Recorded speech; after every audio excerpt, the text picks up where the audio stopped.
Hi guys, আমি মৌমিতা। আর এই ব্লাউজটা যেটা দেখতে পাচ্ছ, এটা কিন্তু আমার বিয়ের ব্লাউজ, যেটা কিনা আমি আমার বিয়েতে পরেছিলাম। আর এটা কিন্তু সম্পূর্ণ ওয়ার্কটা আমি নিজে হাতে কাস্টমাইজ করেছি।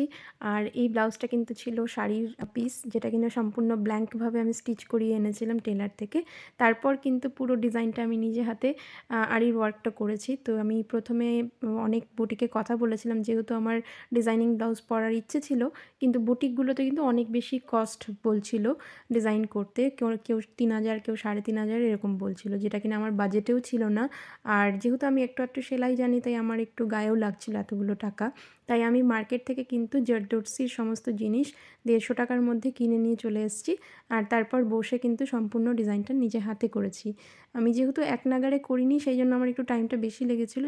যদি আমি পুরো কাজটা একবারে বসে করতাম, সেক্ষেত্রে হয়তো আমার ২ থেকে ৩ দিনে কমপ্লিট হয়ে যেত। তো আমার মোটামুটি ৭ দিনের বেশি লেগেছিলো। তো সম্পূর্ণ ডিজাইনটা কিন্তু দেখতে পাচ্ছ আমি নিজে হাতে কাস্টমাইজ করেছি। তো আমি হাতের যেহেতু স্লিভটা ছোট রেখেছিলাম, সেই কারণে হাতে কিন্তু বড় ডিজাইন করতে পারিনি। তাই আমি ছোট, ছোট করে ডিজাইন করে দিয়েছি। আর এছাড়া যেটা আমি লাটকানটা, সেটা কিন্তু আমার মাস্টার কাকুকে বলেছিলাম পিলো করে দিতে, তবে উনি করে দেননি। সেই কারণে কিন্তু লাটকানটাকে আমি আর কোনো ডিজাইন করতে যাইনি। আর হাতের যে ঝুলঝুলিটা দেখতে পাচ্ছ, এটাও কিন্তু আমি নিজে হাতে কাস্টমাইজ করেছি।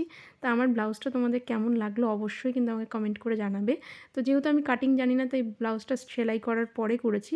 তো ব্লাউজটা ভালো লাগলে অবশ্যই একটা লাইক করে দিও আর চ্যানেলটাকে সাবস্ক্রাইব করে দিও। ওকে, বাই।